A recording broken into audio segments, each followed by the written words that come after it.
Hello મારા વહાલા વહાલા વિદ્યાર્થી મિત્રો, કેમ છો? મજામાં? મારું નામ છે ફાલ્ગુન આદ્રોજા, હું રાજકોટથી છું અને તમે જોઈ રહ્યા છો ફિઝિક્સ વિથ ફાલ્ગુન સર.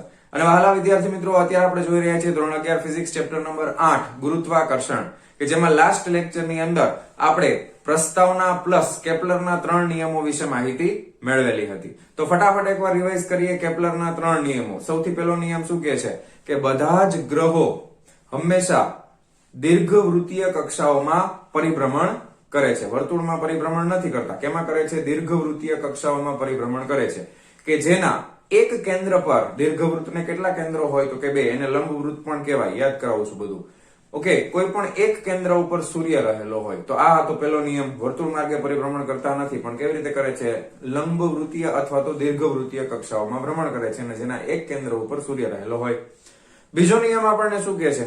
તો કે બીજો નિયમ આપણને એમ કહે છે કે કોઈ પણ ગ્રહ અને સૂર્યને જોડતી રેખા એક સરખા સમયગાળામાં એક સમાન ક્ષેત્રફળ આંતરે છે. કોઈ પણ ગ્રહ અને સૂર્યને જોડતી રેખા એક સરખા સમયગાળામાં એક સમાન ક્ષેત્રફળ આંતરે છે.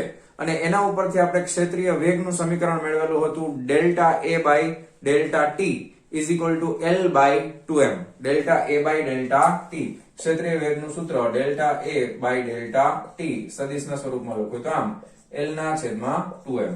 બરાબર છે? આ બીજા નિયમ ઉપરથી આવેલું સમીકરણ હતું. આનું નામ છે ક્ષેત્રીય વેગ. ઓકે, ત્રીજો નિયમ શું હતો?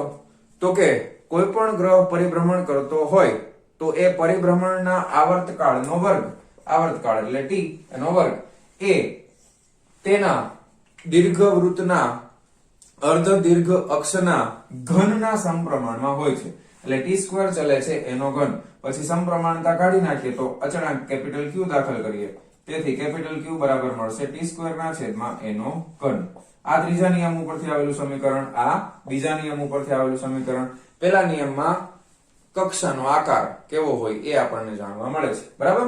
તો થઈ ગયું રિવિઝન. 3 નિયમ ફરી પાછા યાદ આવી ગયા, અને એના ઉપર આધારિત આપણે એક એક્ઝામ્પલ પણ કરેલો હતો. બરાબર છે? ચાલો, અને હવે આપણે શરૂ કરવા જઈ રહ્યા છીએ એના પછીનો નેક્સ્ટ ટોપિક, કે જેનું નામ છે ગુરુત્વાકર્ષણનો સાર્વત્રિક નિયમ. ગુરુત્વાકર્ષણનો સાર્વત્રિક નિયમ. હવે ગુરુત્વાકર્ષણનો સાર્વત્રિક નિયમ કોણે આપેલો છે? તો કે ભાઈ એ તો ન્યૂટને આપેલો છે. હા, હવે ન્યૂટન માટે જે દંત કથા પ્રચલિત છે, ન્યૂટનને ગુરુત્વાકર્ષણનો સાર્વત્રિક નિયમ કેવી રીતે મળ્યો એ હવે આપણે શીખવાનું છે. તમે તમારી જાતને એઝ અ ન્યૂટન વિચારી અને તમારે વિચારવાનું છે કે આપણે જે વસ્તુ જાણીએ છીએ નિયમ બનાવવો છે તો કેવી રીતે બનાવાય. ન્યૂટને શું વિચાર્યું છે એ થોડુંક આપણે ધ્યાનથી સમજીએ. દંતકથા એવું કહે છે કે સફરજનના ઝાડની નીચે બેઠા હતા, અને સફરજન છે એ પડે છે તો એ પૃથ્વી તરફ આવે છે. ઓકે, અને એના ઉપરથી એને ગુરુત્વાકર્ષણનો નિયમ આપેલો છે. તો ખરેખર એને શું વિચારેલું હતું, કઈ કઈ વસ્તુઓ વિચારેલી હતી? જો હું સ્ટેપ બાય સ્ટેપ સમજાવતો જાઉં છું, ધ્યાન આપજો. પહેલા એને ખબર હતી કે પૃથ્વીની સપાટી પર ગુરુત્વ પ્રવેગ જે છે ને એ પહેલેથી જાણીતો હતો. પૃથ્વીની સપાટી પર ગુરુત્વ પ્રવેગ સ્મોલ g નું મૂલ્ય હતું 9.8 મીટર પ્રતિ સેકન્ડનો વર્ગ. આ નિયમ, આ વસ્તુ ઓલરેડી જાણીતી હતી, અને સફરજન પડે છે. બીજો વિચાર એ આવે છે કે સફરજન પડે છે પણ ચંદ્ર છે એ પૃથ્વી પર પડતો નથી. ચંદ્ર છે એ તો પ્રદક્ષિણા કરે છે. હવે એને હું તમને ડિટેલમાં એને શું વિચાર્યું છે ને હું તમને કહું છું. જો અહીંયા આપણે કેન્દ્રમાં પૃથ્વી વિચારી લઈ, ધારો કે, બરાબર, ધારો કે અહીંયા આગળ આ પૃથ્વી છે. પૃથ્વી ખૂબ વિશાળ છે, ચંદ્ર નાનો છે, અને અહીંયા આગળ ધારો કે ચંદ્ર છે એની ફરતે અહીંયા આગળ આ ચંદ્ર છે. બરાબર, અને એ કઈક આ રીતે આ રીતે પરિભ્રમણ કરતો હશે. બરાબર, કોઈ પણ દિશામાં ધારો કે ચંદ્ર નથી પડતો. પૃથ્વીની સપાટી ઉપર ગુરુત્વ પ્રવેગ જેનું મૂલ્ય કેટલું આવ્યું છે? 9.8 મીટર પ્રતિ સેકન્ડ સ્ક્વેર. બીજી કઈ કઈ વસ્તુઓ જાણીતી હતી એ સમયે જ્યારે આ નિયમ બન્યો ત્યારે? ધ્યાન આપજો. પૃથ્વીની ત્રિજ્યા, બરાબર, પૃથ્વીની ત્રિજ્યા, તો કે પૃથ્વીની ત્રિજ્યાને આપણે નામ આપી દઈએ રેડિયસ ઓફ અર્થ, તો એ હતી 6400 કિલોમીટર. બરાબર, આ પૃથ્વીની ત્રિજ્યા આ જાણીતી. પૃથ્વીની ત્રિજ્યા એટલે પૃથ્વીના કેન્દ્રથી એની સપાટી સુધીનું અંતર, આ સરેરાશ ત્રિજ્યા છે, જેને કહેવાય રેડિયસ ઓફ અર્થ. આ પૃથ્વીની ત્રિજ્યા છે. બીજું, ચંદ્ર જે પ્રદક્ષિણા કરે છે પૃથ્વીની ફરતે, તો એ ચંદ્રને પ્રદક્ષિણા કરવા માટે એક પ્રદક્ષિણા પૂરી કરતા કેટલો સમય લાગે એને કહેવાય આવર્તકાળ ટી. તો એ ચંદ્રનો આવર્તકાળ TM આપણે કહી દઈએ તો એ 27.3 દિવસ હતો. કેટલો હતો? તો કે ચંદ્રને પૃથ્વીની ફરતે પ્રદક્ષિણા કરતા કેટલો સમય લાગે? તો કે 27.3 દિવસ લાગે. ત્રીજી વસ્તુ, ત્યારે કેન્દ્રગામી પ્રવેગનો કન્સેપ્ટ ઓલરેડી હતો જ. આપણે જે આગળ ભણી ગયા છીએ કે પથ્થરને બાંધી દે દોરીની સાથે પછી ગોળ ગોળ ફેરવીએ તો કેન્દ્ર તરફ એટલે આ બંનેને જોડતી રેખા ઉપર કેન્દ્ર તરફ કેન્દ્રગામી પ્રવેગ લાગશે, જેને આપણે AR તરીકે ઓળખીએ છીએ. બરાબર છે? હવે કેન્દ્રગામી પ્રવેગ એટલે ચંદ્ર ઉપર લાગતો પ્રવેગ, એટલે એને આપણે અત્યારે AM નામ આપવાના છીએ. Okay, AM. હવે આ AM મેળવવો છે. પૃથ્વીની સપાટી પર ગુરુત્વ પ્રવેગ આટલો છે, તો બીજા કેસની અંદર ચંદ્ર પર લાગતો પ્રવેગ, પૃથ્વીના કારણે ચંદ્ર પર લાગતો પ્રવેગ એટલે ગુરુત્વ પ્રવેગ, આ કેન્દ્રગામી પ્રવેગ જ થશે ને. તો AM બરાબર કેટલો થાય? પ્રવેગ કેવી રીતે મળશે? કેન્દ્રગામી પ્રવેગનું સમીકરણ ઓલરેડી આપણે શીખી ગયા છીએ. એ સમીકરણ છે v² ના છેદમાં r. હવે v² ના છેદમાં r એટલે અહીંયાથી આ જે છે ને આ ચંદ્રથી લઈને પૃથ્વી આ પ્રવેગ છે અને આ બે વચ્ચેનું અંતર છે. બરાબર? હવે એ અંતર છે એ rm વડે દર્શાવવામાં આવે છે. rm એટલે આ અંતર. બરાબર? અહીંયાથી લઈ અને આટલું પૃથ્વીના કેન્દ્ર સુધીનું. બરાબર? rm અહીંયા સુધી નહીં પણ આ અંતર. હવે આ અંતર છે ઓલરેડી જાણીતું હતું. આ અંતર છે એ પણ જાણીતું હતું. rm બરાબર 3.84 ગુણ્યા 10⁸ મીટર. બરાબર? અથવા તો 10⁵ કિલોમીટર રાખો, કાંઈ વાંધો નથી. બરાબર? હવે આને આપણે મીટરમાં ફેરવી નાખીએ તો 6006.4 ગુણ્યા જો આ 3 ને 3 6 એટલે 10⁶ મીટર. આ મીટરમાં ફેરવી નાખ્યું. આ દિવસમાં છે અને તમે સેકન્ડમાં ફેરવી શકો આરામથી. એક દિવસ 24 કલાક, 1 કલાક 60 મિનિટ, 1 મિનિટ 60 સેકન્ડ. સેકન્ડમાં ફરી જશે. હા, ધ્યાન રાખજો. એને શું વિચાર્યું હતું એ આપણે વિચારીશું. હવે v તો કે વેગ છે. વેગ એટલે શું થાય? અંતરના છેદમાં સમય. પ્રદક્ષિણા કરે તો અંતર કેટલું કપાય? તો કે ધ્યાન આપજો, વેગ બરાબર અંતરના છેદમાં સમય. અંતર એટલે પરિઘ થાય, ચંદ્રનો પરિઘ. તો ચંદ્રનો પરિઘ એટલે 2πrm કરવું પડશે. ના છેદમાં સમય, સમય એટલે આવર્તકાળ થાય TM. સમજાય છે ને? બરોબર? ઓકે, હવે આ વસ્તુ તમે અહીંયા મૂકી દો તો am બરાબર શું મળી જાય? આનો વર્ગ એટલે 2 દુ 4, પાઈ નો વર્ગ એટલે π², આ rm નો વર્ગ ના છેદમાં આવર્તકાળ તો કે TM નો વર્ગ. અને ગુણાકારમાં અહીંયા એક rm હતું તો એક rm ઉડી જશે. તો ફાઇનલી તમને આ am કેટલું મળશે? તો કે 4π² rm ના છેદમાં TM નો સ્ક્વેર. હવે આપણી પાસે આ સમીકરણમાં બધી કિંમત છે. જો rm તમારી પાસે છે તો કે હા, TM આપણી પાસે છે તો કે હા, એ બધી અહીંયા મૂકી દઈએ ને તો આપણને અહીંયા આગળ આ am ની જે જવાબ મળે ને એ am લગભગ 0.0027 મીટર પ્રતિ સેકન્ડ નો વર્ગ આટલું મળે છે. 0.0027 આટલું આપણને મળશે. ખ્યાલ આવ્યો? કેટલું મળ્યું? 0.027 રેડી મીટર પ્રતિ. તમારે આ કેલ્ક્યુલેશન કરવાની જરૂર નથી. આપણે ખાલી સમજીએ છીએ કે ન્યૂટને શું વિચારેલું હતું. આ પ્રવેગ એને મળ્યો આટલો. આપણે ગણતરી કરવાની કોઈ જરૂર નથી. આટલો મળ્યો. હવે ધ્યાન આપજો, હવે શું વિચાર્યું એને? હવે એને શું વિચાર્યું? તો કે આ બંને પ્રવેગમાં બહુ મોટો તફાવત છે. જો આ પૃથ્વીનો ગુરુત્વ પ્રવેગ છે, અથવા હું આને તમે સફરજન પડ્યું હતું ને તો સફરજન ઉપર લાગતો પ્રવેગ છે એટલે a of apple લખી નાખું. એપલ એટલે સફરજન. અને આ ચંદ્રનો પ્રવેગ છે એટલે a of m એટલે a of moon. આ બેનો ગુણોત્તર જો લેવામાં આવે, બરાબર? ધ્યાનથી જોજો, ધ્યાનથી જોજો. આ a of apple ના છેદમાં a of moon લખું છું. બેનો ગુણોત્તર લેવામાં આવે એટલે કે 9.8 ભાગ્યા 0.0027 કરવામાં આવે તો જવાબ છે ને 3600 આવે છે. શું આવે છે? 3600. આવું એને કર્યું. બીજી વસ્તુ એને શું કરી? તો કે બેની ત્રિજ્યા ખબર હતી. જો પૃથ્વીની ત્રિજ્યા અને ચંદ્રની કક્ષાની ત્રિજ્યા, આ બે વચ્ચેનું અંતર ખબર હતી. તો બીજી વસ્તુ કે જેમ પેલી વસ્તુ શું ખબર પડી કે વસ્તુ પૃથ્વીના કેન્દ્રથી જેટલી દૂર જાય એમ એના ઉપર લાગતું ગુરુત્વ પ્રવેગ છે એ ઘટતું જશે અને ઘટીને સાવ કેટલું થઈ ગયું છે? આટલું. તો એનો સંબંધ કઈક અંતર સાથે છે કે નહીં એવું એને ચેક કરવું હતું. તો અંતર સાથે સંબંધ મેળવવા માટે એને શું કર્યું? તો કે અંતર સાથે સંબંધ મેળવવા માટે છે ને આ બે વસ્તુ આપણી પાસે છે 10 ની 6 ઘાત વાળો અને 10 ની 8 ઘાત વાળો. તો અંતર માટે એને રેશિયો કાઢી નાખો કે r ઓફ મૂન બરાબર છે. r ઓફ એપલ એટલે આ રેડિયસ ઓફ અર્થ આવશે, એપલ એટલે અર્થ માટેની, ઓકે, અને છેદમાં રેડિયસ ઓફ મૂન એટલે આ rm આવશે.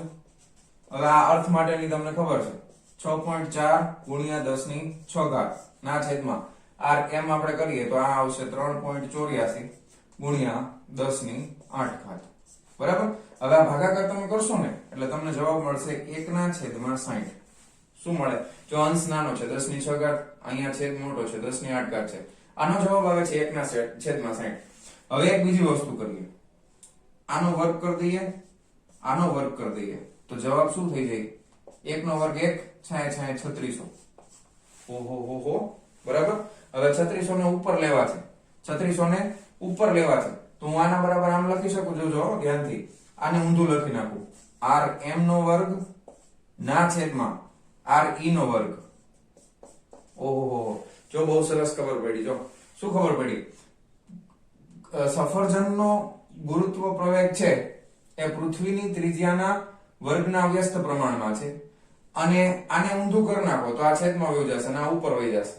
તો બરાબર, ગુરુત્વ પ્રવેગ છે ઈ અંતરના વર્ગના વ્યસ્ત પ્રમાણમાં છે. જો આ સફરજનનું અહીંયા પૃથ્વીની ત્રિજ્યા, કારણ કે સફરજન પૃથ્વીની સપાટી ઉપર છે, ચંદ્રનો ગુરુત્વ પ્રવેગ તો કે ચંદ્રની ત્રિજ્યા બરાબર, આ છેદમાં તો આ અંશમાં એકબીજાના વ્યસ્ત પ્રમાણમાં છે. આવું કોણે વિચાર્યું હતું? ન્યૂટને વિચાર્યું. એટલે પ્રવેગ એ ચલે છે 1/r², જનરલ સમીકરણ.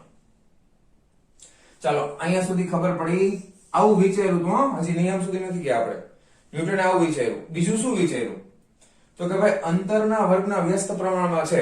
હવે આના ઉપર આ તરફ કેન્દ્રગામી બળ લાગતું હોય ને, ચંદ્ર ઉપર પૃથ્વી છે એ કઈક બળ લગાવે ને, કેન્દ્રગામી બળ, તો બળ માટેનું સમીકરણ આપણને ખબર છે. F બરાબર શું થાય? તો કે માં. F બરાબર માં થાય. સદિશ રાશિના સ્વરૂપમાં લખીએ તો સદિશમાં લખો બરાબર. હા, હવે દાખલા તરીકે ચંદ્ર ઉપર લાગતું બળ હોય તો એના માટે m × a કરીએ તો બળ ચલે છે m × a, એટલે આ દળ ના છેદમાં a તો શું છે? તો કે a તો 1/r² ના સમપ્રમાણમાં છે, એટલે આના છેદમાં r² થાય બરાબર. ખ્યાલ આવ્યો? જો આ ખબર હતી ન્યૂટનને, આ ઓલરેડી ન્યૂટનનો ગતિનો એનો જ બીજો નિયમ છે ને, F બરાબર માં, ન્યૂટનનો ગતિનો બીજો નિયમ. હવે એ જ પોતાનો ત્રીજો નિયમ વાપરે છે, ન્યૂટનનો ગતિનો ત્રીજો નિયમ, કે ભાઈ સફરજન પૃથ્વી ઉપર બળ લગાવે, સફરજન ઉપર પૃથ્વી બળ લગાવે તો સફરજન છે એ પણ પૃથ્વી ઉપર બળ લગાવે, કારણ કે બળ હંમેશા જોડમાં હોય એકબીજાની સાથે, તો એ પૃથ્વીના દળના સમપ્રમાણમાં હોવો જોઈએ. કોના દળના? પૃથ્વીના. તો આના ઉપરથી એને એ પણ વિચાર આવ્યો ન્યૂટનના પોતાના ત્રીજા નિયમ ઉપરથી કે આ બળ છે ને એ પૃથ્વીનું દળ, એને આપણે કેપિટલ M કહી દઈએ, સફરજનનું દળ અને બે વચ્ચેના અંતરના વર્ગના વ્યસ્ત પ્રમાણમાં છે. બસ આવી ગયો. આવી રીતે એને વિચાર્યું. આ આખી દંતકથા મેં તમારી સામે મૂકી દીધી કે ન્યૂટને શું વિચારીને સાર્વત્રિક ગુરુત્વાકર્ષણનો સાર્વત્રિક નિયમ આવી રીતે આવેલો છે બરાબર. આવી રીતે એને વિચાર્યું છે. આ ક્યાંથી આવ્યું? તો કે આ આવ્યું બીજા નિયમ ઉપરથી, ન્યૂટનના જ ગતિના નિયમો છે, અને આ આવ્યું ન્યૂટનના ગતિના ત્રીજા નિયમ ઉપરથી. જો ખાલી સફરજન પડી જાય એટલે સીધો નિયમ બની જાય એવું હોય નહીં, ઘણું બધું વિચારવું પડે બરાબર. આ બધું કેલ્ક્યુલેશન કર્યું, વિચાર્યું, અને પછી ફાઇનલી અમને એવી રીતે ખબર પડી કે ભાઈ કોઈ પણ બે પદાર્થ હોય કે જેમની પાસે દળ રહેલા હોય તો એના ઉપર લાગતું ગુરુત્વાકર્ષણ બળ બંને દળના ગુણાકારના સમપ્રમાણમાં અને બંને દળો વચ્ચેના અંતરના વર્ગના વ્યસ્ત પ્રમાણમાં હોય છે. અને એના ઉપરથી આ સાર્વત્રિક અચળાંક આ કાઢી નાખી એટલે F બરાબર ફાઇનલી આપણને સમીકરણ મળે છે F બરાબર કેપિટલ G m1 m2/r². લ્યો, ખ્યાલ આવ્યો? તો આવી રીતે ન્યૂટને વિચારેલું, અને આ બધી જ માહિતી ન્યૂટને જે પુસ્તક લખેલું હતું એ પુસ્તક ઉપરથી આપણને મળે છે. ન્યૂટને જે પુસ્તક લખેલું હતું એ પુસ્તકનું નામ હતું mathematical principles of natural philosophy. પુસ્તકનું નામ હતું મેથેમેટિકલ પ્રિન્સિપલ્સ ઓફ નેચરલ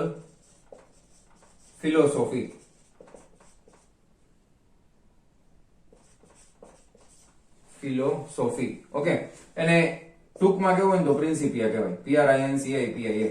બરાબર. કદાચ તમને પુસ્તકનું નામ યાદ ન રહે તો વાંધો નહીં, પણ આ બધી માહિતી છે એને લખેલા પુસ્તક mathematical principles of natural philosophy. Okay, philosophy PHY આવે છે, આઈ થિંક PHY LOSOPHY. હા, PHY સ્પેલિંગ મિસ્ટેક, PHI છે, બરાબર, PHI સાચું જ હતું, PHI LOSOPHY. Mathematical principles of natural philosophy એટલે કે પ્રિન્સિપિયા. આ પુસ્તકમાં આ બધી જ માહિતી છે. તો ન્યૂટને કેવી રીતે સાર્વત્રિક ગુરુત્વાકર્ષણનો નિયમ મેળવો એ આ રીતે મેળવો. તો આટલી વસ્તુ ફટાફટ નોટ ડાઉન કરી લ્યો. અને હવે આપણે એકચ્યુઅલમાં આપણે શું શીખવાનું છે, આપણે શરૂઆત જ અહીંથી કરવાની છે. હવે આ બધી માહિતી કદાચ તમને યાદ ન રહે તો વાંધો નથી, બરાબર. આને ગોખવાની જરૂર નથી. ખાસ સમજવાનું છે કે ન્યૂટને શું વિચારેલું હતું, અને જસ્ટ એકદમ શાંત ચિત્તે વ્યવસ્થિત રીતે બુકમાંથી વાંચી જજો. બુકમાં કઈક વસ્તુ ખબર ન પડે તો આ રીતે વિચારેલું હતું. આ બધા સ્ટેપ મેં બુક સિવાયના પણ લખેલા છે કે આવી રીતે વિચાર કરીને ફાઇનલી આ સમીકરણ આવેલું છે. ખ્યાલ આવ્યો? તો આ બધી વસ્તુ ફટાફટ નોટ ડાઉન કરો, બુકમાં લખી નાખો, અને હવે આપણે આગળ વધીએ છીએ. ચાલો જવા દઉં છું. હા, વિડીયો પોઝ કરીને લખી લેજો. ચાલો. એક બીજી વસ્તુ, અહીંયા જો તમારે લખતી વખતે અહીંયા આપણે વર્ગ પછી કરેલો છે, એટલે તમારે છે ને અહીંયા વર્ગ કરી દેવાનો, અહીંયા વર્ગ કરી દેવાનો, અહીંયા વર્ગ કરી દેવાનો, અહીંયા વર્ગ કરી દેવાનો, બરાબર. પછી આ આવશે. ઓકે, તો બસ આટલો સુધારો કરી નાખજો લખાઈ ગયું હોય તો, બરાબર. અને પછી આપણે આગળ વધીએ છીએ, બરાબર. ચાલો વિદ્યાર્થી મિત્રો, હવે આપણે ગુરુત્વાકર્ષણનો સાર્વત્રિક નિયમ લખવા જઈ રહ્યા છીએ. એને શબ્દોના સ્વરૂપમાં આપણે યાદ રાખશું. ધ્યાનથી સમજજો. વિશ્વમાંનો દરેક પદાર્થ, વિશ્વમાંનો દરેક પદાર્થ બીજા દરેક પદાર્થને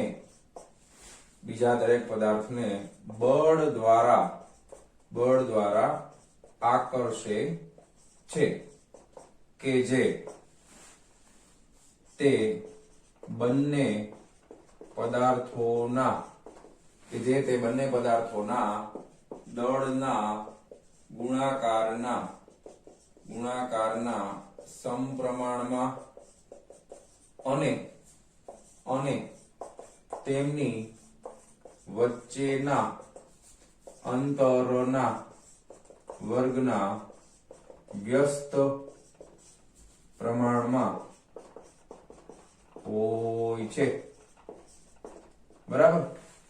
આ છે ગુરુત્વાકર્ષણનો સાર્વત્રિક નિયમ. વિશ્વમાંનો દરેક પદાર્થ બીજા દરેક પદાર્થને બળ દ્વારા આકર્ષે છે કે જે એટલે બળ. એમ એ બળ કેવું હોય છે તો કે બંને પદાર્થોના દળના ગુણાકારના સમપ્રમાણમાં અને તેમની વચ્ચેના અંતરના વર્ગના વ્યસ્ત પ્રમાણમાં હોય છે. ફરીથી, વિશ્વમાંનો દરેક પદાર્થ બીજા દરેક પદાર્થને બળ દ્વારા આકર્ષે છે કે જે તે બંને પદાર્થોના દળના ગુણાકારના સમપ્રમાણમાં અને તેમની વચ્ચેના અંતરના વર્ગના વ્યસ્ત પ્રમાણમાં હોય છે. ઓકે, હવે આપણે આને સમજવાનું છે વ્યવસ્થિત રીતે. બે સ્વરૂપમાં આપણે આને સમજશું. પહેલા અદિશના સ્વરૂપમાં સમજશું, પછી સદિશના સ્વરૂપમાં. બળ ખરેખર તો સદિશ રાશિ છે, એટલે સીધે સીધું સદિશમાં જઈએ તો પણ વાંધો નથી, પણ પહેલા આદિશના સ્વરૂપમાં સમજી લઈએ, બરાબર. તો બળ લાગતું હોય, ધારો કે સમજવા માટે આપણે લઈએ કે ધારો કે અહીંયા આગળ એક બિંદુવત પદાર્થ રહેલો છે જેનું દળ છે m1, પછી એનાથી દૂર અહીંયા એક બિંદુવત પદાર્થ રહેલો છે જેનું દળ છે m2. હવે નિયમ શું કહે છે કે આ બંને દળો એકબીજાને પોતાના તરફ શું કરે છે, આકર્ષિત કરે છે. એટલે કે આ જે છે ઈ આને પોતાના તરફ આકર્ષિત કરે છે, આ દળ છે ઈ આને પોતાના તરફ આકર્ષિત કરે છે. બીજું, આ આકર્ષણ છે ને એ હંમેશા યાદ રાખજો, આ બંને વચ્ચેનું આકર્ષણ હંમેશા બંને દળોને જોડતી રેખાની દિશામાં હોય છે.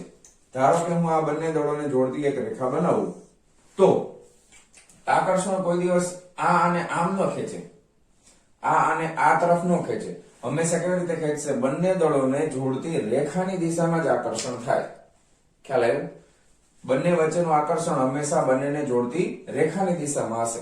તો આના ઉપર હવે ધ્યાનથી સમજજો હું શું કહેવા માંગુ છું.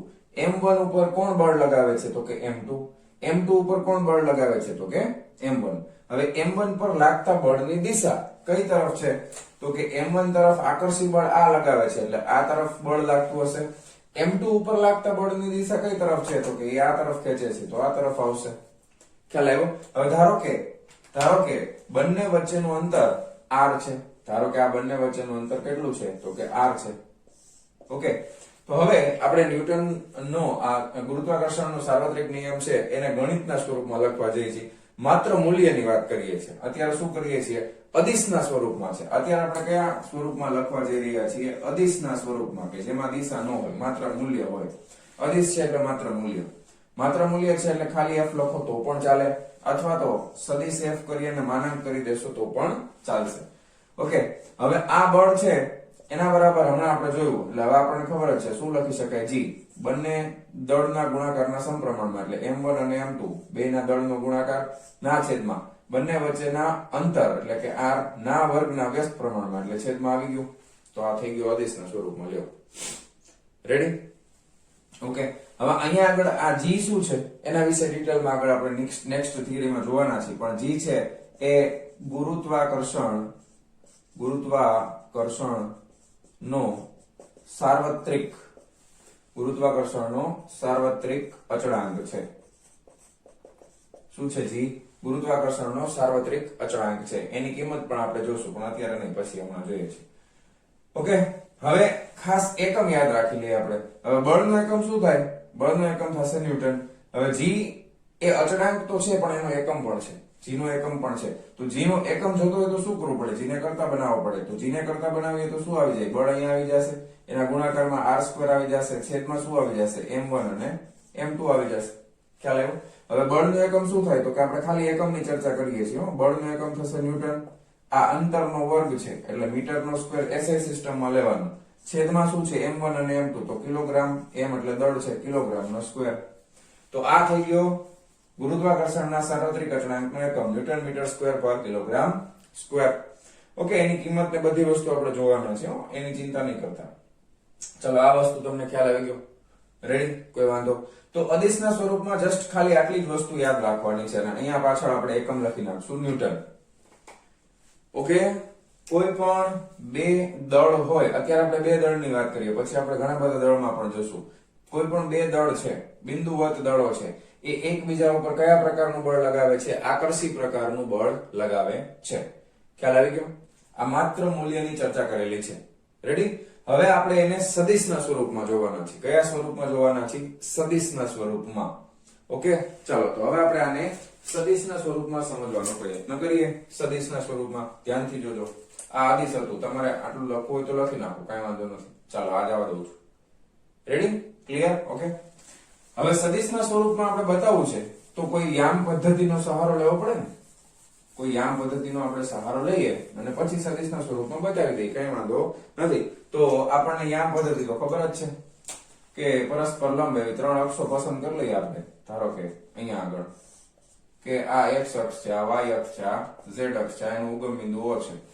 ઓકે, હવે અહીંયા આગળ ત્રિપરિમાણમાં આપણે દાખલા તરીકે બે બિંદુવત પદાર્થો રાખી દઈએ. અહીંયા આગળ m1 દળ છે, અહીંયા આગળ m2 દળ છે.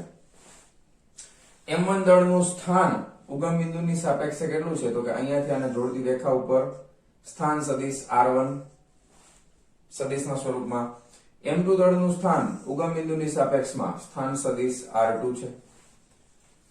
ખ્યાલ આવ્યો?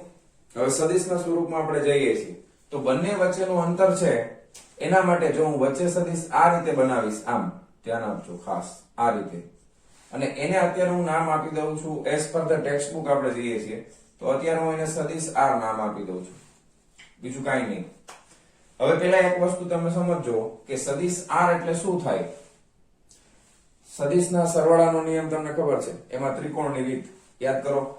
પેલા સદિશનું શીર્ષ, ત્યાં આગળ બીજા સદિશનું પુચ્છ, બરાબર? એટલે r1 plus r is equal to પરિણામી સદિશ, પેલા સદિશનું પુચ્છ અને છેલ્લા સદિશનું શીર્ષ, બેને જોડતી રેખા r2 છે. તેથી તમે સદિશના સરવાળાના નિયમ ઉપરથી શું કહી શકો કે સદિશ r1 પ્લસ સદિશ r બરાબર શું થાય તો કે સદિશ r2. આ આપણે ભણી ગયા છીએ ઓલરેડી. હવે મારે તો સદિશ r જોઈએ છે તો સદિશ r બરાબર હું શું લખી શકું તો કે સદિશ r2 માઈનસ સદિશ r1. ચાલો આ એક સરસ મજાનું અગત્યનું પરિણામ આપણને મળ્યું. ખ્યાલ આવ્યો? કેવી રીતે આવ્યું છે? તો કે સદિશના સરવાળાના નિયમ ઉપરથી આવેલું છે. સદિશ r બરાબર સદિશ r2 માઇનસ સદિશ r1. હવે આની દિશા કઈ તરફ છે? 1 થી 2 તરફ છે. ખાસ ધ્યાન આપજો. હવે આપણે સદિશના સ્વરૂપમાં કયા સ્વરૂપમાં આપણે લખવાના છીએ? આ જ નિયમ સદિશના સ્વરૂપમાં લખવાના છે. ધ્યાનથી સમજજો. હવે ધ્યાન આપો. આકર્ષણ પ્રકારનું બળ હોય ને, આકર્ષણ પ્રકારનું ખાસ પહેલાથી યાદ જ રાખી લો, કારણ કે 12મા ધોરણની અંદર આ જ વસ્તુ આના જેવી same to same copy to copy વિદ્યુતમાં તમે શીખવાના છો. બરાબર? વિદ્યુતમાં મોટા ભાગે જ્યારે તમને સમજાવવામાં આવશે થિયરીના સ્વરૂપમાં ત્યારે અપાકર્ષી પ્રકારનું બળ હોય. પહેલાથી એક વસ્તુ અત્યારે મગજમાં ફિટ કરી દો કે જ્યારે આકર્ષણ આવશે ને, આકર્ષણ, બરાબર, ત્યારે આપણે ઋણ નિશાનીનો ઉપયોગ કરશું. બરાબર? અને જ્યારે અપાકર્ષણ આવશે ને, અપાકર્ષણ, ત્યારે આપણે ધન નિશાનીનો ઉપયોગ કરશું. આ શું છે હમણાં સમજાવું. આ તમે પહેલેથી યાદ રાખી લેશો તો બહુ સહેલું પડશે, બહુ ઈઝી પડશે યાદ રાખવું. આકર્ષણ માટે ઋણ લેશું, અપાકર્ષણ માટે ધન લેશું. ઓકે? હવે એ શું ઋણ અને શું ધન હમણાં ખબર પડશે. જો પહેલી વસ્તુ બહુ સિમ્પલ, ખાસ M1 દળ ઉપર બળ લાગે છે. કોના ઉપર બળ લાગે છે? M1. જેના ઉપર બળ લાગતું હોય એનો નંબર પહેલા લખશું. એટલે આ સદિશના સ્વરૂપમાં લખવા જઈ રહ્યો છું. કોના ઉપર લાગે છે? 1 ઉપર. તો અહીંયા પહેલા 1 લખવાનું. કોના દ્વારા લાગે છે? તો કે 2 દ્વારા. તો કે 2 લખવાનું. બરાબર છે? અથવા તો બીજી રીતે તમને કહું, M2 ઉપર બળ લાગે છે. કોના દ્વારા? તો કે M1 દ્વારા. તો એને શું લખાય? F21 લખાય. બરાબર છે? ટેક્સ્ટ બુકમાં તમને જે સમજાવેલું છે ને ઈ તમે જ્યારે રીડ કરશો ને ત્યારે એમ લખેલું આવે છે કે દળ M1 દ્વારા દળ M2 પર લાગતું બળ. શું લખેલું આવે છે? દળ M1 દ્વારા દળ M2 પર લાગતું બળ. કોના ઉપર બળ લાગે છે? M2 ઉપર. તો મારે શું લખાય? ટેક્સ્ટ બુકમાં સદિશના સ્વરૂપમાં 1 2 નંબર નથી આપ્યા, પછી આપ્યા છે, પણ આપણે પહેલેથી જ યાદ રાખો. 2 ઉપર બળ લાગે છે. કોના ઉપર? 2 ઉપર. તો જેના ઉપર બળ લાગે ઈ પહેલા લખવાનું. કોના દ્વારા લાગે છે? 1 દ્વારા. તો આ રીતે. તો આ થઈ ગયું ઉપર સદિશ. તો F21. બરાબર છે? કોના ઉપર બળ લાગે છે? 2 ઉપર. કોણ લગાવે છે? 1. આ બળની દિશા કઈ તરફ હોય ભાઈ? F21 ની દિશા કઈ તરફ હોય? જો હું અહીંયા અલગથી બતાવું છું. આ F21 આ બળની દિશા આમ છે, પણ સ્થાન સદિશ જોવો તો કઈ દિશામાં છે? એની વિરુદ્ધ દિશામાં છે ને. હવે મગજ વાપરજો ખાસ. બળ આ તરફ, સ્થાન સદિશ આ તરફ. બળ આ તરફ, સ્થાન સદિશ એની એક્ઝેક્ટ વિરુદ્ધ દિશામાં. તો સંજ્ઞા શું આવે? ધન કે ઋણ? શું આવે સંજ્ઞા? ઋણ આવશે. સંજ્ઞા ઋણ આવશે, કારણ કે બળ લાગે છે આમ 2 ઉપર, સ્થાન સદિશ છે આમ 2 એકબીજાની વિરુદ્ધ દિશા. તો જી આ અચળાંક છે એટલે એમાં તો કઈ સદિશ આવે નહીં. M1 M2 અપન, ખાસ હવે ધ્યાન આપવાનું છે, R2. હવે R2 એટલે આ સદિશ છે ને, R સદિશ એનો વર્ગ કરીએ આપણે. સદિશ R નો વર્ગ. ખાલી R વર્ગ કરવું એટલે આ તો માત્ર મૂલ્ય થઈ ગયું, પણ મારે દિશા બતાવી છે. ખાસ ધ્યાન હવે આપજો. દિશા બતાવી છે તો મારે એકમ સદિશ લખવો પડે, R કેપ. આ શું છે? બળની દિશામાંનો એકમ સદિશ છે. તો આ હવે સદિશના સ્વરૂપમાં લખાઈ ગયું. આ શું છે? બળની દિશામાંનો એકમ સદિશ. એટલે R સદિશ છે ને એનો એકમ સદિશ છે, એટલે બળની દિશામાંનો એકમ સદિશ એટલે R કેપ. હવે ખાસ બીજું પણ સમજી લો. આ તમે ઓલરેડી શીખી લીધું છે, છતાં એકવાર સમજાવી દઉં. કોઈ પણ સદિશનો એકમ સદિશ એટલે શું થાય? તો કે એ સદિશ ના છેદમાં એ સદિશનું મૂલ્ય. કોઈ પણ સદિશનો એકમ સદિશ એટલે શું થાય? સદિશના છેદમાં એ સદિશનું મૂલ્ય થાય. ખ્યાલ આવ્યો? કોઈ પણ સદિશનો એકમ સદિશ એટલે શું થાય? સદિશના છેદમાં એ સદિશનું મૂલ્ય થશે. ઓકે? હવે આ સદિશને મૂલ્યને તમે આમ પણ લખી શકો અને ખાલી R પણ લખી શકો છો. ખ્યાલ આવ્યો?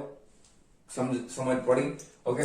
હવે અહીંયા આગળ વધીએ તો -G M1 M2 ના છેદમાં આ સદિશ છે એને આપણે આ રીતે લખી શકાય. હવે R નો સ્ક્વેર છે એટલે માનાંકમાં સદિશ R લખી અને એનો વર્ગ કરી નાખું તો પણ ચાલે. ઓકે, અને ગુણાકારમાં r કેપ એટલે શું છે? તો કે સદિશ r ના છેદમાં માનાંકમાં સદિશ r છે. ઓકે, હવે અહીંયા આનો વર્ગ અને એક ગુણાકારમાં છે એટલે શું થઈ જશે? ઘન થઈ જશે. એટલે -g m1 m2 ના છેદમાં માનાંકમાં સદિશ r નો ઘન અને ગુણાકારમાં આવી જશે સદિશ r. રેડી? તો આ થઈ ગયું F21. બરાબર? તો આ ગુરુત્વાકર્ષણનો નિયમ સદિશના સ્વરૂપમાં છે. ગુરુત્વાકર્ષણનો નિયમ કયા સ્વરૂપમાં છે? તો કે સદિશના સ્વરૂપમાં ગુરુત્વાકર્ષણનો નિયમ રાખેલો છે. ખ્યાલ આવ્યો? કઈ વાંધો? કોઈ પ્રોબ્લેમ? સમજાય છે ને આટલું? તો અહીંયા સુધી બધું ઓકે. હવે ખાસ ધ્યાન આપો કે ન્યૂટનનો ગતિનો ત્રીજો નિયમ પણ તમે આમાં લગાવી શકો, કારણ કે બે પદાર્થ છે, બે એકબીજા ઉપર બળ લગાવે છે. તો જેટલું બળ પેલો પદાર્થ બીજા ઉપર લગાવતો હોય, બળ હંમેશા જોડમાં જ હોય. તો પેલો પદાર્થ જેટલું બીજા ઉપર લગાવે, બીજો પદાર્થ એટલું જ બળ પેલા ઉપર લગાવે, પણ બંને બળોની દિશા એકબીજાથી વિરુદ્ધ હોય. તો તમે ન્યૂટનના ગતિના ત્રીજા નિયમ ઉપરથી એવું પણ કહી શકો કે અહીંયા આગળ F21 બરાબર -F12 થશે. માઇનસ એટલા માટે કારણ કે બંને બળોની દિશા એકબીજાની વિરુદ્ધ છે. એક બળ છે એ આ તરફ છે, તો બીજું જ બળ એટલા જ મૂલ્યનું પણ આ તરફ છે, કારણ કે બંને બળો હંમેશા જોડમાં લાગે છે. તો જ્યારે પણ આપણે દાખલા ગણવાના થાય ત્યારે આ બે ન લેવાના હોય, કારણ કે બે બળ ખરેખર એક જ વસ્તુને સૂચવે છે, ખાલી દિશા બતાવવા માટે કે એક ઉપર આ તરફ છે અને બીજા ઉપર આ તરફ છે. તો જ્યારે દાખલો ગણશું ત્યારે આમાંથી કોઈ પણ એકનો યુઝ કરશું, કાં તો આપણે 1 2 લેશું, કાં તો 2 1 લેશું. બરાબર? બે એક સાથે આવે નહીં, કારણ કે બે એકનું એક જ સ્વરૂપ છે, પણ દિશા અલગ અલગ બતાવવા માટે આપણે દર્શાવેલું છે. ખ્યાલ આવી ગયો? ઓકે, તો ખાસ ધ્યાન તમે એ રીતે રાખી શકો. બીજું, સ્થાન સદિશ છે એની દિશા તમે ઉલટાવી નાખો તો સ્થાન સદિશ ઋણ થઈ જાય. ધારો કે અહીંયા આગળ સ્થાન સદિશની દિશા જમણી બાજુ છે, હવે એના એ સ્થાન સદિશને હું ડાબી બાજુ દોરું તો એ સ્થાન સદિશ છે એને હું આ રીતે દર્શાવી શકું. r ની બદલે મારે આ તરફ દોરવું હોય તો એને -r લખાય. શું લખાય? -r. બળમાં પણ એવું જ, બળ આ તરફનું F21 છે, તો 1 2 મારે દોરવું હોય તો એ જમણી તરફ બતાવવું પડે. બરાબર? હવે આમાં તમે જુઓ કે 1 ઉપર લાગતું, આ 2 ઉપર લાગતું બળ છે ને, એના બદલે 1 ઉપર લાગતું બળ 2 દ્વારા હોય, 1 ઉપર લાગતું બળ જેના ઉપર કોના ઉપર લાગે છે? 1 ઉપર, તો શું લખાય? F1. કોના દ્વારા લાગે છે? 2 દ્વારા, તો F12. આની દિશા કઈ તરફ હોય? તો કે આકર્ષણ છે એટલે આ તરફ હોય. ખ્યાલ આવ્યો? તો એના માટે સ્થાન સદિશ મારે કયો લેવો પડે? આ લેવો પડે. ખ્યાલ આવ્યો? એની વિરુદ્ધનો આપણે હંમેશા યાદ રાખવાનું કે ગુરુત્વાકર્ષણના નિયમ માટે બળની વિરુદ્ધ દિશાનો સ્થાન સદિશ લઈએ તો અહીંયા માઇનસ આવે, એ જ દિશાનો લઈ લેશો તો પ્લસ આવશે. બરાબર? પણ બે વસ્તુ અલગ અલગ કરી શકાય, આકર્ષણ અને અપાકર્ષણ. એટલા માટે આપણે આકર્ષણમાં માઇનસ લીધું છે, અપાકર્ષણમાં પ્લસ લીધું છે. ખાસ તમારે ફોકસ એના ઉપર રાખવાનું કે બળની દિશાની વિરુદ્ધ દિશાનો સ્થાન સદિશ લેવાનો અને માઇનસ મૂકી દેવાનું, પછી વાર્તા થઈ ગઈ પૂરી. ક્લિયર? ઓકે, તો આ સદિશના સ્વરૂપમાં છે. હવે એવું જરૂરી થોડું છે કે બે જ બિંદુવત પદાર્થ હોય, બે જ દળ હોય, ઘણા બધા દળ હોઈ શકે, અને બધા દળો છે વ્યવહારની અંદર તો ઘણા બધા દળો હોય અને બધા એકબીજા ઉપર બળ લગાવતા હોય, તો સદિશ સરવાળાનો નિયમ તો આપણી પાસે છે જ ઓલરેડી. ઓકે, તો હવે એને આપણે સમજવાનો પ્રયત્ન કરીએ. તો ફટાફટ વિડીયો પોઝ કરી અને આટલી વસ્તુ લખી નાખો અને હવે આપણે આગળ વધીએ છીએ. ચાલો દઉં છું. હા, ચાલો વિદ્યાર્થી મિત્રો, વ્યવહારમાં શું બે જ દળો હોય? તો કે ના, ઘણા બધા દળ હોય અને બધા એકબીજા ઉપર બળ લગાવતા હોય. તો કોઈ એક દળ ઉપર બાકીના બધા દળો ભેગા મળીને કેટલું બળ લગાવે એના વિશે પણ આપણે વિચાર કરવો પડશે. તો એ કેવી રીતે મળે? તો કે બળોના સદિશ સરવાળા તરીકે મળે. ધારો કે સમજવા માટે આપણે એવું સમજી લઈએ, ધારો કે અહીંયા કોઈ એક દળ છે જેને આપણે નામ આપી દઈએ M1, પછી એની બાજુમાં અહીંયા કઈક બીજું દળ છે એને M2 નામ આપી દઈએ, આ બાજુ કઈક ત્રીજું દળ છે એને M3 નામ આપી દઈએ, આ બાજુ કઈક ચોથું દળ છે એને M4 નામ આપી દઈએ. બરાબર? આ રીતના અલગ અલગ દળ છે. હવે આપણે શું કરવું છે? તો કે આપણે છે ને 2 3 અને 4 દ્વારા એક ઉપર કેટલું બળ લાગે છે એ ગોતવું છે. તો સિમ્પલ શું કરવાનું? તો કે બે નું આપણને આવડે છે, તો બાકીના 3 ને 4 ને અત્યારે ભૂલી જાય. તો આ બે 1 ઉપર લાગતું બળ 2 દ્વારા, એક ઉપર બળ લાગે છે 2 દ્વારા. કેવી રીતે દર્શાવાય? તો કે બંને દળોને જોડતી રેખાની દિશામાં લાગે એટલે આ બેને જોડી દેવાના. બરાબર? કોના ઉપર લાગે છે? 1 ઉપર. કોણ લગાવે છે? 2. તો આને નામ શું અપાય? કોના ઉપર લાગ્યું? 1. જેના ઉપર લાગે પેલા કોના દ્વારા લાગે છે? તો કે 2 દ્વારા. તો આ થઈ ગયું F12. દિશા કઈ તરફ છે? અહીંયાથી આ તરફ છે. હવે ધ્યાન આપો, 1 થી 2 માં એકમ સદિશ હોય ને તો એ R12 જ હોય.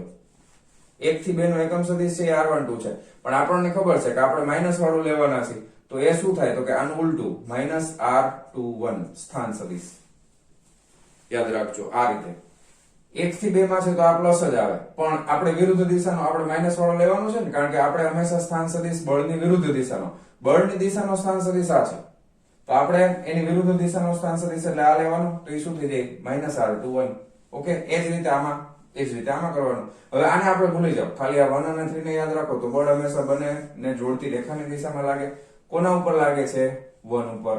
કોણ લગાવે છે? 3. ઓકે, સ્થાન સદિશ 1 થી 3 ની દિશામાં તો કે r13 કેપ એકમ સદિશ, અને એના બરાબર શું લખી શકાય? -r31 એકમ સદિશ. 1 અને 4 ને યાદ રાખો તો 1 અને 4 જોડતી રેખાની દિશામાં. કોના ઉપર બળ લાગે છે? 1 ઉપર. કોણ લગાવે છે? 4. તો f14 સ્થાન સદિશ 1 થી 4 છે ને, એટલે r14 કેપ બરાબર શું લખી શકાય? -r41 cap. ખ્યાલ આવી ગયો? ઓકે, હવે આપણે બધા બળો પહેલા હું અલગ અલગ લખું છું, પછી આપણે બધા બળોનો શું કરવાનો છે? સદિશ સરવાળો. ટેક્સ્ટ બુકમાં ડાયરેક્ટ આપ્યું છે, પણ આપણે અલગ અલગ લખીએ. પહેલા આપણે લખી નાખીએ f12 સદિશ બરાબર, બોલતા જાવ, શું કરશું? -g m1 m2 upon r12 લખશું કે 21 લખશું? જો 12 છે એ ઉપર તરફનો છે, આપણે બળની વિરુદ્ધ દિશાનો લેવાનો છે, એટલા માટે માઈનસ લેવાનું ને, તો r21 નો સ્ક્વેર અને અહીંયા r21 કેપ એકમ સદિશ. ઓકે, એવી જ રીતના f1 અને 3 f13 સદિશ બરાબર શું થાય? -g m1 m3 ના છેદમાં ધ્યાન આપો, આપણે કયો લેવાનો? માઇનસ વાળો, તો r31 નો સ્ક્વેર અને r31 નો એકમ સદિશ. r31 એટલે માત્ર મૂલ્ય થઈ ગયો, અને એવી જ રીતના f1 અને 4 is equal to -g m1 m4 ના છેદમાં બરાબર 1 થી 4 કઈ તરફ છે? 1 થી 4 આ તરફ, તો એકમ સદિશ સ્થાન સદિશ એકમ સદિશ કયો લેવાનો? -r41, તો અહીંયા r41 નો સ્ક્વેર અને r41 કેપ. બરાબર, આ બધા અલગ અલગ બળો લખ્યા. હવે આ બધા બળોનો શું કરવાનો? સદિશ સરવાળો કરવાનો. તો આપણને એક ઉપર લાગતું પરિણામી બળ મળશે, તો એને આપણે નામ આપી દઈએ f1 બળ ઇઝ ઇક્વલ ટુ શું થઈ જાય? તો કે f12 f13 f14. રેડી? આ બધાનો સરવાળો. હવે બધાનો સરવાળો કરીએ તો માઈનસ તો કોમન નીકળી જશે બધામાંથી, તો માઈનસ કોમન કાઢી નાખો, બાકી બધાનો સરવાળો લખી નાખો g. ટેક્સ્ટ બુકમાં 2 પહેલા લખ્યું છે, 1 પછી લખ્યું છે, એનાથી કોઈ ફેર પડતો નથી. 1 2 આગળ પાછળ લખો, કઈ ફેર ન પડે. એટલે m1 m2 ના છેદમાં r21 નો square. Okay, r21 cap plus g m1, અથવા તો g તમારે બહાર કાઢ લેવો હોય તો g બહાર કાઢ લેવો, કઈ વાંધો નથી. અત્યારે આપણે એમ નામ રાખીએ છીએ m1 m3 ના છેદમાં r31 નો સ્ક્વેર અને r31 cap plus g m1 m4 ના છેદમાં r41 નો સ્ક્વેર r41 કેપ. બરાબર, આ રીતે ખ્યાલ આવી ગયો? તો એક ઉપર લાગતું કુલ બળ આપણને સદિશ સરવાળાના સ્વરૂપમાં મળી જશે. કદાચ આ બાકીના 3 દળ છે એની બદલે વધારે આપ્યો હોય તો હજી એડ થઈ જશે, આમાં કઈ ફેર પડશે નહીં. પણ આપણને શું મળે? આના ઉપર લાગતું પરિણામી બળ મળે. સદિશનો નિયમો ને એ બધું આપણે ઓલરેડી ખબર છે. બરાબર, ધારો કે આ બે ઉપર બળ આ તરફ આકર્ષિત કરતા હોય તો પરિણામી બળ છે આ તરફ લાગતું હોય, પણ આ 3 છે તો જે તરફ વધારે બળ લાગતું હશે એ તરફ જશે પરિણામી બળની દિશા. ખ્યાલ આવી ગયો? કોઈ પ્રોબ્લેમ નથી ને? હવે ધ્યાન આપો, ખાસ બધું શીખી લીધું આપણે. હવે અહીંયા કોઈ પણ બિંદુ પાસે તમે ગુરુત્વ બળ, ધારો કે આ બિંદુ પાસેનું ગુરુત્વ બળ છે આ છે, આ બિંદુ એટલે કયું? આ m1 દળ પાસેનું બિંદુ એટલે આ બિંદુ. આપણે બિંદુને કઈક નામ આપી દઈએ. હાલો, ધારો કે આપણે બિંદુ નામ આપી દઈએ p. ધારો કે આ બિંદુ છે ને એને આપણે p નામ આપી દઈએ. બરાબર, તો ખાસ સમજો, p બિંદુ પાસે એકમ દળ દીઠ લાગતા ગુરુત્વ બળને ગુરુત્વ તીવ્રતા કહે છે. બરાબર છે? બરાબર, કોઈ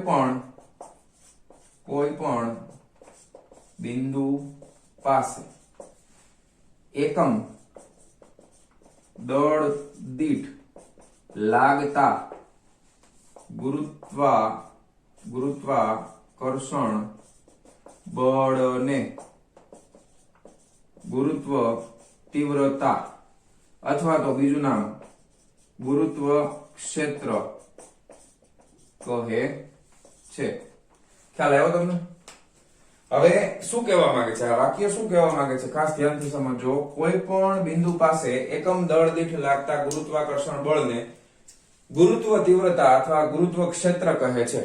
ધારો કે તમે કોઈ પણ બિંદુ પાસે લઈ શકો, એવું જરૂર નથી અહીંયા જ લઈ શકો. એકમ દળ દીઠ એટલે અહીંયા આગળ તમારે જે બળ લાગે છે F1, આ બળનું મૂલ્ય છે ને F1, તો F1 માટે આ શું કહેવા માંગે છે? F1 જે બળ લાગે છે એનું મૂલ્ય, બરાબર, એના ભાગાકારમાં શું લેવાનું? તો કે અહીંયા આગળનું એકમ દળ દીઠ છે એટલે ભાગ્યા મારે શું કરવું પડશે? દળ કરવું પડશે. તો એનો એકમ શું થઈ જશે? ન્યૂટન પ્રતિ કિલોગ્રામ. તો આને કહેવામાં આવે છે ગુરુત્વ ક્ષેત્ર અથવા તો ગુરુત્વ તીવ્રતા. આને શું કહેવાય? ગુરુત્વ ક્ષેત્ર અથવા તો ગુરુત્વ તીવ્રતા. ખ્યાલ આવી ગયો? હવે એકમ દળ દીઠ છે એટલે અહીંયા આ જગ્યા ઉપર દળ m1 છે એટલે અહીંયા આપણે m1 લખી નાખીએ. F1 ના છેદમાં m1, તો એ થઈ જશે ગુરુત્વ તીવ્રતા. ખબર પડી ગઈ? ખ્યાલ આવ્યો?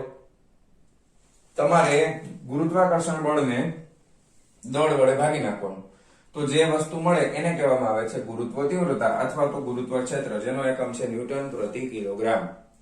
આ બધું 12મા ધોરણમાં કામમાં આવશે. 12મા ધોરણમાં ગુરુત્વ શબ્દની બદલે વિદ્યુત શબ્દ આવશે.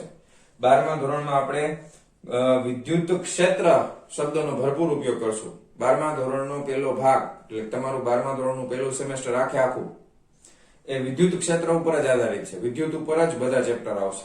તો ગુરુત્વ ક્ષેત્રની બદલે શું આવશે? વિદ્યુત ક્ષેત્ર. વિદ્યુત ક્ષેત્રની સંજ્ઞા કેપિટલ E છે, પણ એ ત્યારે આપણે જોશું. બરાબર? તો કોઈ પણ બિંદુ પાસે એકમ દળ દીઠ લાગતા ગુરુત્વાકર્ષણ બળને તે બિંદુ પાસેનું ગુરુત્વ તીવ્રતા અથવા ગુરુત્વ ક્ષેત્ર કહે છે. ખ્યાલ આવી ગયો? રેડી? ઓકે, કઈ વાંધો નથી. હવે તમે આ બિંદુ એવું જરૂર નથી અહીંયા જ લઈ શકો, એ તમે કોઈ પણ જગ્યા ઉપર લઈ શકો, કારણ કે ગુરુત્વાકર્ષણ બળ તો લાગે જ છે બધી બાજુથી આકર્ષણ પ્રકારનું. બરાબર? તો બધી બાજુ અહીંયા બધે આકર્ષણ પ્રકારનું બળ તો લાગતું જ હશે ને, કારણ કે આ તો સ્પર્શવાની જરૂર નથી ને. બરાબર? ક્ષેત્રીય બળો છે, તો કોઈ પણ બિંદુ પાસે લઈ શકાય. ખ્યાલ આવ્યો? તો એને કહેવામાં આવે છે ગુરુત્વ તીવ્રતા. તો ફટાફટ આટલી વસ્તુ નોટ ડાઉન કરો અને હવે આપણે આગળ વધીએ છીએ. ચાલો જવા દઉં છું. ચાલો વિદ્યાર્થી મિત્રો, હવે થોડી ઘણી ચર્ચા કરી લઈએ પછી પૂરું. શું છે ચર્ચા? ચર્ચા એમ કે છે કે ધારો કે આપણી પૃથ્વી છે. શું છે? આ આપણી પૃથ્વી છે. હવે પૃથ્વીમાં કેટલી બધી વસ્તુ આવેલી હોય. પૃથ્વીમાં તો દળ કઈ એક આખું સોલિડ દળ તો નથી. તમે જમીન ખોદો તો ત્યાંથી દળ, ટૂંકમાં જમીન ખોદી શકાય ત્યાંથી બહાર નીકળે, ઘણા બધા, ટૂંકમાં બધા દળો ભેગા કરીને આખી પૃથ્વી બનેલી છે ને. હવે એમાં તો દળો અસંખ્ય છે. હવે એના માટે તમે આ ગુરુત્વાકર્ષણનો નિયમ યુઝ કરો, F = gm1m2/r², અને એમાં સદિશ સરવાળો કરવા જાવ તો ગાંડા થઈ જાય. કોઈ દિવસ શક્ય જ ન બને. ખ્યાલ આવ્યો શું કહેવા માંગુ છું? દાખલા તરીકે આખા પૃથ્વી ઉપર ગુરુત્વાકર્ષણ બળ અંદર ને અંદર કેટલું લાગે છે? તો કે એક દળ અહીંયા છે, બીજું દળ અહીંયા છે, ત્રીજું અહીંયા, ચોથું, અસંખ્ય દળ છે જો બધાય. અને એના ઉપર પાછું આપણે બિલ્ડિંગો ખડકી દીધી હોય, કેટલી બધી વસ્તુ હોય. એના માટે કરવું હોય તો અઘરું પડી જાય.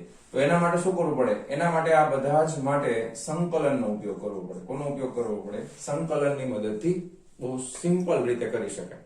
બરાબર છે? ધારો કે અહીંયાથી લઈને અહીંયા સુધીનું કુલ બળ ગણવું છે, તો આ બિંદુથી શરૂ કરી લિમિટ મૂકી દેવાની, અહીંયાથી અહીંયા સુધીની સંકલન કરી નાખો એટલે કુલ બળ આપણને મળી જશે. બરાબર? તો આપણે શું કરશું? તો કે આપણે એક વસ્તુ ધારવી પડે કે નિયમિત ઘનતા છે. ઘનતા કેવી છે? નિયમિત. કોઈ પણ જગ્યાએ પહોંચી નથી, બહુ કડક નથી, એવું ધારી અને પછી આપણે આરામથી ગુરુત્વાકર્ષણ બળ મેળવી શકાય. બરાબર? ઓકે, તો આ થઈ ગઈ પૃથ્વી માટેની વાત. હવે ખાસ બે કિસ્સા બહુ અગત્યના છે, એ બહુ ધ્યાનથી સમજજો. શું કહેવા માંગુ છે? પહેલા કિસ્સામાં હું તમને બધું પરફેક્ટલી જ સમજાવીશ. ધારો કે મારી પાસે કોઈ આ ગોળીય કવચ છે. આ ગોળો નથી, ગોળીય કવચ છે, એટલે હું આ રીતે કવચ બનાવવાનો પ્રયત્ન કરું છું. બરાબર? અને અંદરથી પોલી છે, અંદર હવા ભરેલી છે, પોલી છે. બરાબર? અને આ એક સરખી જાડાઈ વાળી છે. તમને એમ થાય કે સાહેબ આ બાજુ વધારે જાડું, પાછું તમને ખબર તો છે મારું ડ્રોઈંગ કેવું મસ્ત છે. બરાબર? એટલે એવું નહીં પૂછવાનું. હવે અહીંયા તમે જુઓ કે અહીંયા આગળ ઉપરના ભાગમાં જે કઈ પણ દળ હશે એટલું જ દળ નીચેના ભાગમાં હશે. હવે આની બહાર કોઈ એક દળ આવેલું છે. આ ધારો કે આ દળને આપણે સ્મોલ m નામ આપી દઈએ. બરાબર? હવે હું તમને એમ કહું કે આ પોલી ગોળાકાર કવચ છે ને, એના લીધે આ બિંદુ પાસે ગુરુત્વાકર્ષણ બળ ગોતવું હોય તો કેવી રીતે ગોતાય? તો કે આના લીધે આ બિંદુ પાસે ગોતશું તો બંનેને જોડતી રેખા આપણે બનાવી દઈએ આમ. બરાબર? અને ગુરુત્વાકર્ષણ બળ છે તો આકર્ષી પ્રકારનું હશે, એટલે આ અને આ પોતાની તરફ ખેંચશે, અને આ દળ છે એ પણ આ તરફ લાગશે, એ પણ આને પોતાની તરફ ખેંચશે. હવે જો જેટલું દળ અહીંયા ઉપર છે એટલું દળ અહીંયા નીચે છે, બંને દળના મૂલ્ય કેવા છે? સમાન. તો બંને બળો વચ્ચેનું ઉપર અને નીચે તો અંતર એ સરખું જ છે, તો એક સરખા બળથી પોતાની તરફ ખેંચે તો બેયનું પરિણામી બળ આપણે ગોતવા જઈએ તો આના બે ઘટકો બનાવીએ, એક શિરોલંબ ઘટક, એક સમક્ષિતિજ ઘટક. આ બળ માટે એક સમક્ષિતિજ ઘટક, એક શિરોલંબ ઘટક. તો શિરોલંબ ઘટકો બંને એકબીજાની અસરને શું કરી દે? નાબૂદ. તો વધે કયું બળ? તો કે માત્ર આ એક જ વધે. ઈ ક્યાં લાગે છે? તો કે જો આ કવચના કેન્દ્ર ઉપર લાગે, આ કવચના કેન્દ્ર ઉપર લાગે. ખ્યાલ આવ્યો? સમજાય છે વાત? સમજાય છે? તો તમે કોઈ પણ દળ આખી કવચમાં તમે કોઈ પણ દળ તમે લેશો તો એની સામે તમને એના જેવું બીજું દળ મળી જ જવાનું છે. અને આ બધા દળોના લીધે આ કવચની બહાર રહેલું કોઈ દળ હોય એના ઉપર લાગતું બળ ગોતવું હોય તો આવી રીતે ન ગોતાય. શું કરાય કે આપણે એવું માની લેશું કે આ કવચનું સંપૂર્ણ દળ, આ કવચનું સંપૂર્ણ દળ તેના કેન્દ્ર પર કેન્દ્રિત થયેલું માની લેવાનું. કેન્દ્રિત સંપૂર્ણ દળ તેના કેન્દ્ર પર કેન્દ્રિત થયેલું માની અને ગણતરી કરવાની છે. એટલે આખી કવચનું દળ છે અહીંયા છે એવું ધારી લે. એટલે અહીંયા આગળ આવી ગયું દળ. ધારો કે આખી કવચનું દળ કુલ m છે, બરાબર? એ અહીંયા માની લેવાનું. અને આ જે છે એને અહીંયાથી અહીંયા જ્યાં હતું ત્યાં જ રાખી દઈએ આપણે, સ્મોલ m. બસ પછી ગુરુત્વાકર્ષણ બળ ગોતી લો. વાર્તા પૂરી થઈ ગઈ.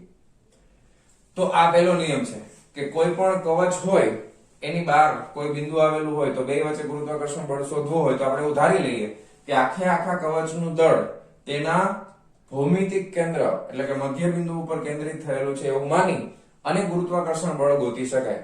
અને એનો જવાબ સાચો જ આવશે, 100% સાચો જ આવશે, કોઈ ફેર પડશે નહીં. ખબર પડી ગઈ?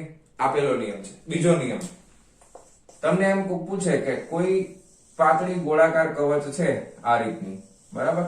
તો એના અંદરના ભાગમાં કોઈ પણ બિંદુ પાસે ગુરુત્વાકર્ષણ બળ કેટલું હોય? તો કે કોઈ પણ બિંદુ પાસે અહીંયા F બરાબર ગુરુત્વાકર્ષણ બળ, બરાબર? અંદરના ભાગમાં ગુરુત્વાકર્ષણ બળ બરાબર 0. અહીંયા 0, અહીંયા 0, અહીંયા 0. કેમ એવું? હમણાં તો કીધું આ ભાગ છે એ આના ઉપર આ તરફ આ દિશામાં બળ લગાવશે, આકર્ષણ. ધારો કે કોઈ એક બિંદુ અહીંયાથી આકર્ષણ બળ છે આ તરફ લાગતું હોય, હવે આટલું ને આટલું દળ અહીંયા સામે છે જો, તો ઈ પણ આ તરફ આકર્ષણ બળ લગાવે તો બે બળ એકબીજાની અસરને શું કરી દે? નાબૂદ. ધારો કે અહીંયા 1 ન્યૂટન જમણી બાજુ ને 1 ન્યૂટન ડાબી બાજુ, બે સમાન મૂલ્યના વિરુદ્ધ દિશાના, તો અંદર શું થઈ ગયું? બેનું પરિણામી બળ 0. ધારો કે ઉપરનો લઈ લે કણ, નીચેનો લઈ લે તો ઉપરે લાગે ને નીચે લાગે, સમાન મૂલ્યના વિરુદ્ધ દિશાના. પરિણામે અંદરના ભાગમાં પાતળી ગોળીય કવચના અંદરના ભાગમાં ગુરુત્વાકર્ષણ બળ હંમેશા કેવું હોય છે? 0 હોય છે. અથવા તો અંદરના ભાગમાં ગુરુત્વ ક્ષેત્ર પણ કેવું હોય છે? 0 હોય છે. ખ્યાલ આવી ગયો? તો આ બે વસ્તુ ખાસ આપણે યાદ રાખવાની છે. ઓકે? તો મારા વહાલા વિદ્યાર્થી મિત્રો, આજનો આ લેક્ચર આપણે અહીંયા પૂરો કરીએ છીએ. મળીએ છીએ નેક્સ્ટ વિડિયો લેક્ચરમાં આના પછીના ટોપિકની સાથે. ત્યાં સુધી આવજો.